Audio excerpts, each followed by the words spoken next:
Okay, let's unpack this. Imagine taking um, a fundamental principle from high school chemistry. Maybe something you found. Well, less than thrilling back then. Uh-huh. Definitely wasn't my favorite subject. Right. Yeah. And then discovering it's actually like a powerful way to understand and even master business negotiations. That's the core idea we're diving into today. Exactly. And our source for this deep dive, it's an article called Chemistry, Your Negotiations Superpower. It makes this really surprising connection. Yeah, one that could honestly change how you approach your next deal. Totally.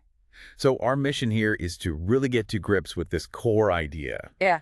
this surprising link between the law of conservation of mass and how value works in negotiations. Right. The article suggests that value, much like mass in like a closed chemistry experiment, isn't really created or destroyed. It's transformed or it's transferred or it gets redistributed somewhere else. That's the key. And the author, they admit they weren't exactly captivated by chemistry in school. You know that phrase, mass is neither created nor destroyed? Oh, yeah. Probably felt pretty abstract. Very abstract. Like, what does that even mean for daily life? Totally relatable. Mm. You're sitting there thinking, how is this relevant? But then they get into their career, working in finance, accounting, complex business deals. And suddenly, bam, that old chemistry lesson just clicks. It becomes this huge aha moment. Exactly. They realized this principle, it felt incredibly relevant to what they were seeing in these negotiations. Value wasn't just like vanishing into thin air. Or appearing out of nowhere. Right. It was always moving somewhere, changing hands, changing form maybe, but accounted for. Okay, here's where it gets really interesting for you listening in as a negotiator. If value is conserved, then where does it go? Yeah, where is it going? And the author quickly saw this system wasn't just, the two people at the table. No, it's much bigger than that. Much bigger. The way the article frames it, this system involves multiple players. It's you, the person you're dealing with, sure. But also, Also your own employees, maybe your suppliers, could even be your competitors. Value is constantly being transferred and redistributed across this whole network. okay, let's try and make this concrete. Following the article's logic, say you're selling something. Common scenario, buyer pushes hard, wants a 10% discount. Happens all the time. So if you agree to that, the value isn't destroyed, right? It doesn't just vanish. Nope. Instantly it's transferred from what would have been your profit margin straight into the buyer's pocket. They save 10%. Precisely. That value didn't disappear. It just moved from your side of the ledger to theirs. But here's the conservation part. If value is conserved within the larger system, that loss on your immediate deal, well, it has to be accounted for somewhere else, somewhere in your ecosystem. You have to find that value or replace it somewhere else down the line. Yeah, you need to balance the books, so to speak. So thinking like this, how might you offset that concession? The article points out a few ways you might look for that value redistribution. Yeah. One way could be volume, right? Yes, exactly. You give way on the price per unit, but you push for a much larger quantity, or maybe a longer-term contract. So where does that value come from? How does that balance out? Well, potentially, your competitor loses out on that bigger chunk of business they might otherwise have gotten. Ah, okay. So that potential value, their future revenue, their market share, is effectively transferred from them and conserved within your system because you secured the bigger deal. Gotcha. Or another possibility mentioned, you might turn to your supply chain. Right. If you give that 10% discount to the buyer, maybe you then negotiate harder with your own vendors, push for lower material costs or better payment terms. So in that case, In that scenario, value is basically transferred from your vendor's profit margins or, their previously favorable terms directly to you. you're recovering some of the value you conceded to the buyer, but you're taking it from another part of the system, your suppliers this time. Makes sense. It's all moving around. And the third possibility mentioned is looking inward, optimizing internal operations, maybe renegotiating costs related to, say, employees. Right. Here, the impact of that buyer discount, it might be redistributed internally. Maybe you find some efficiency gains that reduce your overall operating costs. Or perhaps, and this is tougher, adjustments are made to compensation structures or benefits internally. Yeah.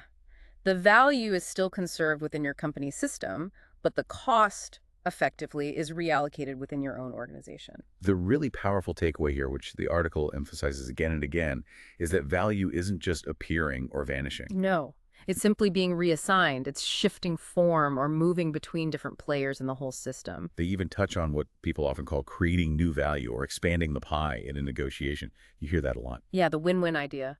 But from this conservation perspective, they argue it's not truly creation ex nihilo, like, conjuring something from nothing. What they seem to mean is it's often about unlocking potential that was already there, but maybe wasn't being used efficiently. Exactly. Or it's about optimizing how existing resources are combined or allocated. You're essentially re-engineering the components already in the ecosystem. To create a more valuable outcome rather than just manufacturing brand new value out of thin air. Yeah. It was already there, just Yeah. latent. And the authors saw this principle play out apparently on a massive scale during their time at Technicolor, negotiating these huge multi-year agreements with major film studios. Wow, yeah. Big deal. Huge deals. And they witnessed value constantly being moved and reshaped across these vast networks. Multiple companies, countless stakeholders involved. When later, too, right, working with Malta Enterprise, trying to attract foreign investment, this mindset was crucial there as well. Absolutely. When negotiating with investors, they weren't just looking at the immediate deal terms, like the tax breaks or whatever, They're also looking at the SROI, the social return on investment. which is essentially the broader benefit, the value generated for the Maltese economy and society as a whole. So it's about making sure the value created by that investment was effectively redistributed for the good of the wider system, not just the investor. Thinking this way. Well, it makes sense why the author views descriptions of their negotiation style like hard to negotiate with or a tough negotiator as compliments. Yeah, because if you approach negotiation knowing value is conserved and just moves around. You're constantly looking for where value can be strategically extracted or maybe preserved or reallocated to achieve your goals within that whole system. It helps you see beyond just the immediate price or the immediate terms. You look at the ripple effects. Across the entire business ecosystem, it's like it gives you a map of where the value is flowing or where it could flow. And this isn't just, one person's interesting theory spun out of a chemistry class memory. The article mentions the author shared this concept with a really renowned negotiation expert, Dr. Franco Pasaleva. Right, who sadly is no longer with us. But yeah, they had lunch. And the author laid out this chemistry analogy. And Dr. Pasaleva, with his, immense experience, seeing countless deals from every angle. He didn't dismiss it as too abstract or anything. Not at all. He apparently saw it as a breakthrough way of thinking. Wow. Yeah, like an innovative framework for understanding how economic value really flows and gets redistributed in complex negotiations, not just appearing or vanishing. That validation from someone with that depth of experience, that really underlines the potential power of this perspective for you, the listener. Definitely.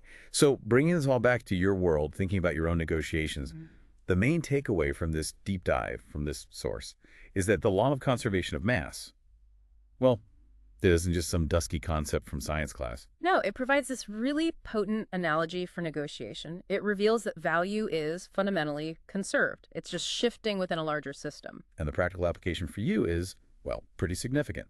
Yeah, by understanding this conservation principle, you're not just stuck looking at the immediate transaction. You can see the whole business ecosystem. You can anticipate where value might move and strategically figure out where you can extract value or preserve it or reallocate it to meet your objectives. It's almost like having, I don't know, X-ray vision for the hidden dynamics of the deal, seeing the flows underneath. We really encourage you to try adopting this perspective.